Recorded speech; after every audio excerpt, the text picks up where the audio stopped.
भी किसी प्रकार की सर्जरी या इंजरी होने के बाद में एक बैलेंस की प्रॉब्लम से पीड़ित हैं? क्या आपका भी बैलेंस कोऑर्डिनेशन किसी सर्जरी के बाद में या चोट लगने के बाद में प्रभावित हो रहा है?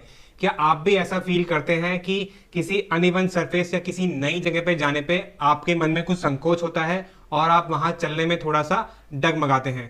अगर ऐसा है तो ये वीडियो आपके लिए है। आज की हम इस वीडियो में बात करने वाले हैं प्रोप्रियोसेप्शन के बारे में और प्रोप्रियोसेप्टिव ट्रेनिंग के बारे में। इस प्रॉब्लम को हम पुअर प्रोप्रियोसेप्शन बोलते हैं। प्रोप्रियोसेप्शन होता है awareness of position and movement of our body, यानी कि ये हमारी बॉडी की वो एबिलिटी होती है जो सेंस करती है कि हमारी लोकेशन क्या है, हम किस मूवमेंट में खड़े हैं, हम क्या मूवमेंट करने वाले हैं और क्या एक्शन हम करेंगे। आप ये इमेजिन कर सकते हैं कि ये एक तरह से हमारे बॉडी का सिक्स सेंस होता है। इसी की वजह से हम फ्रीली मूव करते हैं विदाउट कॉन्शियसली थिंकिंग अबाउट कि हमारे एनवायरनमेंट में क्या सामान रखा हुआ है, हम कहीं जाके टकरा तो नहीं जाएंगे, कहीं गड्ढे में जाके हम गिर तो नहीं जाएंगे। प्रोप्रियोसेप्टिव ट्रेनिंग जो होती है ये प्लेयर्स को कराई जाती है, उन लोगों को कराई जाती है जो किसी इंजरी के बाद में रिकवरी चाहते हैं। ये ऑर्थोपेडिक, न्यूरोलॉजिकल, स्पोर्ट्स सभी तरह के फिजियोथेरेपी फील्ड में कराई जाती है। फिजियोथेरेपी में ये प्रोप्रियोसेप्टिव ट्रेनिंग 4 प्रकार से होती है या फिर ये 4 प्रकार के प्रोप्रियोसेप्शंस होते हैं। एक का नाम है जॉइंट पोजीशन, दूसरे का नाम है काइनेस्थीसिया, फिर है हमारा सेंस ऑफ फोर्स और उसके बाद में है sense of velocity of force. इन चारों के बारे में एक डिटेल वीडियो हम आपको बाद में बना के देंगे। आज की इस वीडियो में हम सिर्फ उन पेशेंट्स के ऊपर फोकस कर रहे हैं जिनका बैलेंस खराब है किसी स्पोर्ट्स इंजरी की वजह से या किसी दर्द की वजह से या उनको न्यूरोलॉजिकल कंडीशंस के बाद में उनका बैलेंस खराब है। ये सभी प्रोप्रियोसेप्टिव वाइटल्स जो होते हैं ये हमारे स्किन में होते हैं, मसल्स में होते हैं, लिगामेंट, जॉइंट कैप्सूल्स और सब जगह पे पाए जाते हैं। यही हमको सेंस करते हैं कि हम लोग कहाँ पे खड़े हैं, किस पोजीशन पे हम लोग पैर रखने वाले हैं, क्या हमारे पैर के नीचे का सरफेस अनइवन है या वो अपहिल है या डाउनहिल है।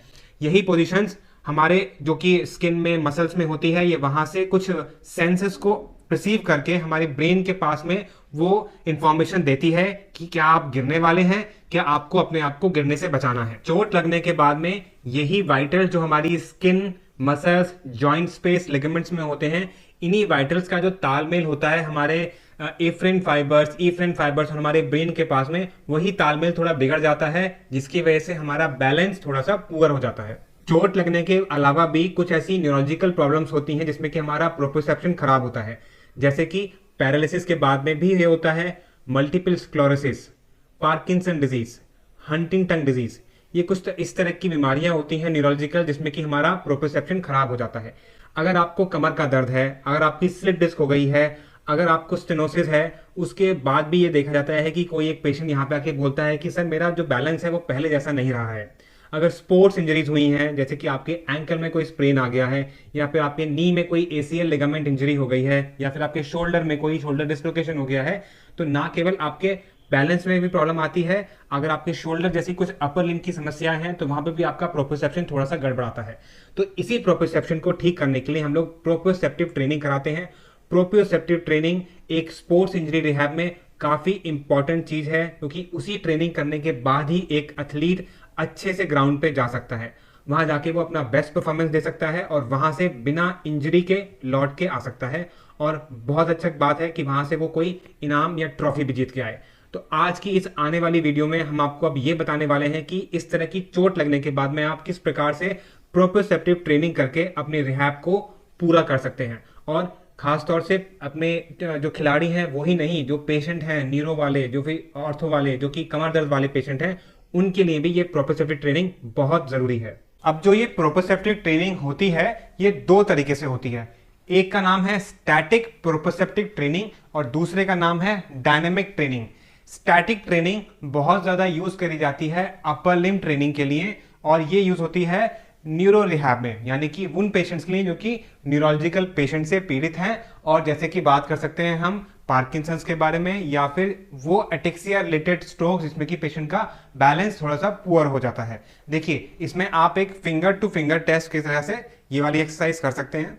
दूसरी एक्सरसाइज है फिंगर टू नोज। इन्हीं एक्सरसाइज में आपको टिप ऑफ फिंगर से टिप ऑफ नोज तक टच करना है।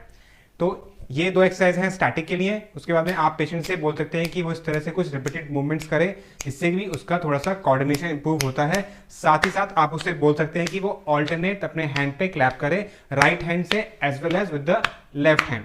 अगर आप पैरों की बात करते हैं तो लोअर लिम्ब के लिए जो स्टैटिक ट्रेनिंग होती है उसके लिए पेशेंट को लेटना पड़ता है, और लेटने के बाद हम उससे बोलते हैं अपने पैर की एड़ी को उठा के अपने दूसरे नी पे रखिए और फिर ड्रैग करते हुए नीचे लेके जाइए, जिसको हम बोलते हैं हील टू शीन ड्रैग। मतलब कि आपको अपने पैर को उठा के अपने नी के ऊपर रखते हुए उसको इस तरह से ड्रैग करना है, और इसको आप 10 दफा ऊपर से नीचे और उसके बाद 10 दफा नीचे से ऊपर भी इसको ट्रेन कर सकते हैं। सेकंड जो ट्रेनिंग आती है उसका नाम है डायनेमिक प्रोप्रोसेप्टिक ट्रेनिंग, जिसके बारे में हम एक वीडियो ऑलरेडी बना चुके हैं, जिसमें हम ये बता रहे हैं कि वो एल्डरली पेशेंट जो कि किस तरह से ट्रेनिंग करके अपने आप को फॉल से बचा सकते हैं। फॉल प्रिवेंशन के नाम से हमारी एक वीडियो ऑलरेडी हमारे यूट्यूब चैनल पे है, जिसका लिंक मैं आपको इस वीडियो के डिस्क्रिप्शन में भेज रहा हूं, वहां पे जाके आप उसको देख सकते हैं। आज की वीडियो में लेकिन हम फोकस करने वाले हैं फंक्शनल प्रोप्रोसेप्टिव ट्रेनिंग के बारे में, जो कि बहुत ज़्यादा हेल्प करेगी कमर दर्द के बाद होने वाले ट्रेनिंग के लिए, हमारे स्पोर्ट्स ट्रेनिंग के लिए। तो आइए स्टार्ट करते हैं फंक्शनल प्रोप्रोसेप्टिव ट्रेनिंग के साथ। पहली फंक्शनल ट्रेनिंग में जिसका नाम है कि बॉक्सिंग के द्वारा हम पेशेंट को कुछ सिखाना चाहते हैं। यहाँ पे मैं रिक्वेस्ट करूंगा अपने साथी के साथ में कि वो यहाँ पे मेरे पास में आ जाएं।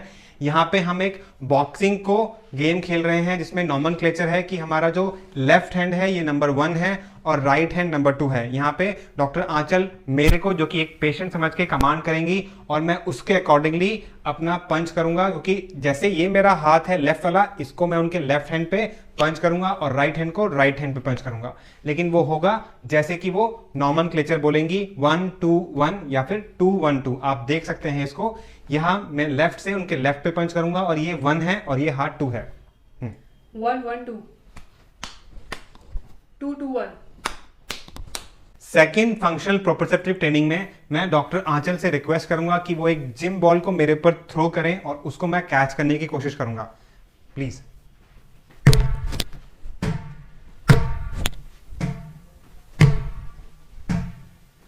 जो तीसरी ट्रेनिंग है अब इसका नाम है हर्डल वॉक, जहां पे कि हम अलग अलग हाइट्स के हर्डल को प्लेस कर देते हैं। ये हर्डल्स आपको मार्केट में ये जो स्पोर्ट्स शॉप होती हैं वहां पे मिलते हैं काफी।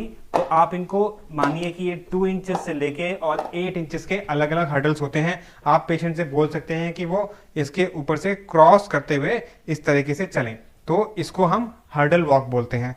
इसी के साथ में आप पेशेंट से ये भी बोल सकते हैं कि वो इनको क्रॉस करते हुए चले इस तरीके से, और इसको आप अगर स्टॉप वॉच के साथ में ऐड कर सकते हैं तो आप ये ऑब्जर्व कर सकते हैं कि किस प्रकार से आपका पेशेंट उसी ट्रेनिंग को कितने सेकंड में पूरा कर रहा है।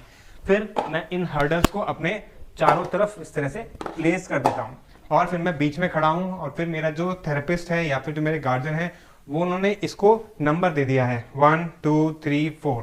आप फिर वहां से जो थेरेपिस्ट है वो कमांड करेगा और फिर मैं अपने एक लेग से उसको टच करूंगा। जैसे कि उन्होंने 2 बोला, मैंने 2 को टच किया, फिर वापस आ गया, फिर 4 बोला, फिर 1 बोला, फिर 3 बोला, फिर 2। इस प्रकार से मैं ये वाली ट्रेनिंग भी कर सकता हूँ। नेक्स्ट एक्सरसाइज को हम बोलते हैं ट्विंकल टो। इसमें मैंने एक फोम रोलर को रखा हुआ है और उसको सपोर्ट किया है या फिर रेस्ट्रिक्ट किया है किसी भी ऑब्जेक्ट से।